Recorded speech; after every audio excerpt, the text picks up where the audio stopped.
I think what I want to delve into is why this is dangerous. Why it might be Yeah. obvious to people, but why perfection is how we can like see real life examples of it.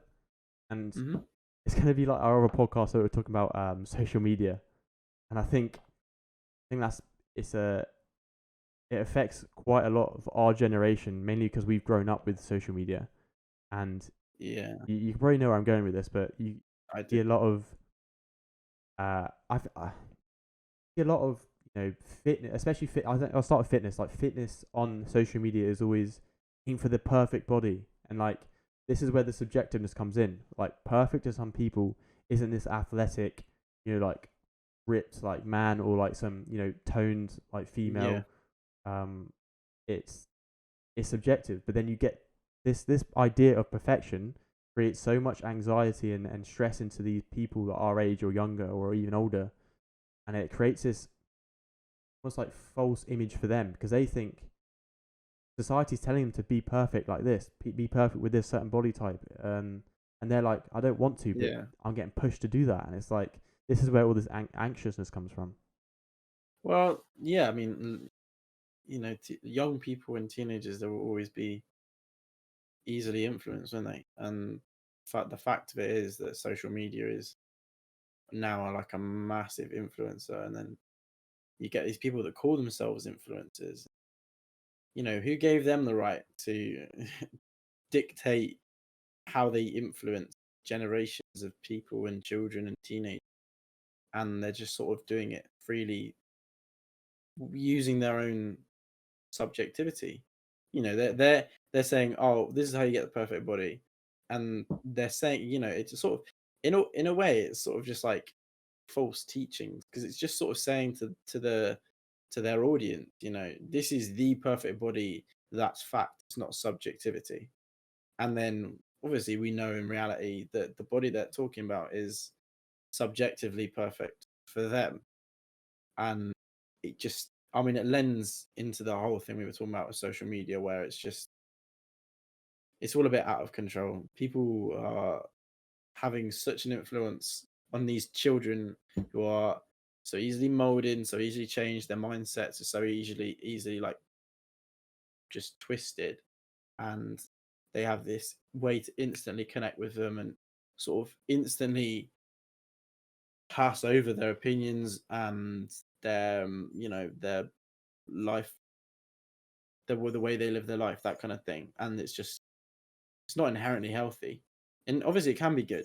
There's ways it can be good, but the whole idea of using social media as a platform to show people that perfection is available or how to reach perfection or all this stuff, it's all just sort of like I don't know, I feel like it's the equivalent of I don't know, like those what are they called? Like the papers that are like the Sun and stuff like that.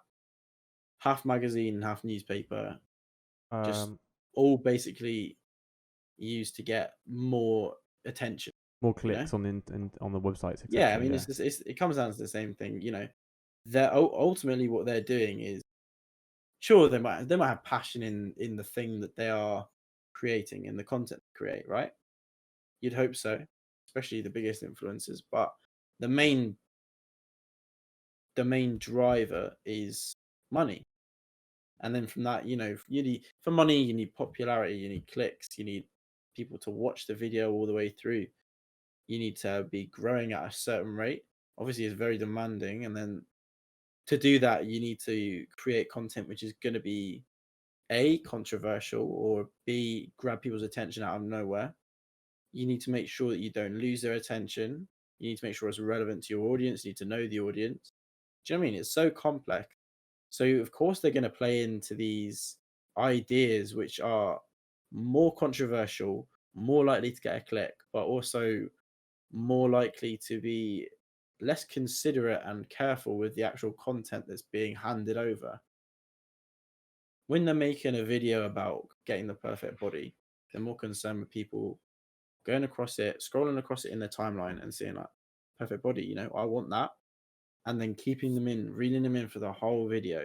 They're not concerned about the fact that this could potentially damage someone's mental health, someone's well-being, or someone's like the way someone feels, individuals feel about themselves or other people, or how perfect they are, how perfect other people are, even their entire concept of perfection as a whole, that Yeah. might be completely ruined. But that's the whole thing with social media at the moment, isn't it? Really, it's just sort of too, because of the fact that it's so accessible, you're giving pedestals to these people, which you know I'm not going to try and drag them down. They've done the work to get there, but in essence, they're lucky, right?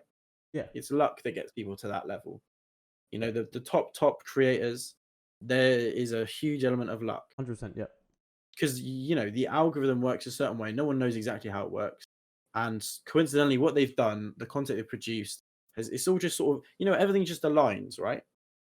So they're lucky in one way. They're lucky, so that's how they've got there. And then they don't have like qualifications, right? So they're not like a physiotherapist who studies a degree, holds a practice for many years, and has patients and records, and works every day and becomes better and improves. They're someone who basically it's the equivalent of someone who accidentally walks into a hospital, and then someone going up to them and saying, right, here's the tools, here's the ID card, surgery's in there, crack on. Yeah. And it's just like, shit, all right. Do you know what I mean? Like, obviously, like in terms of the damage that they can do, that's what I Yeah. Yeah. No, that's actually a really good analogy. mean. Yeah.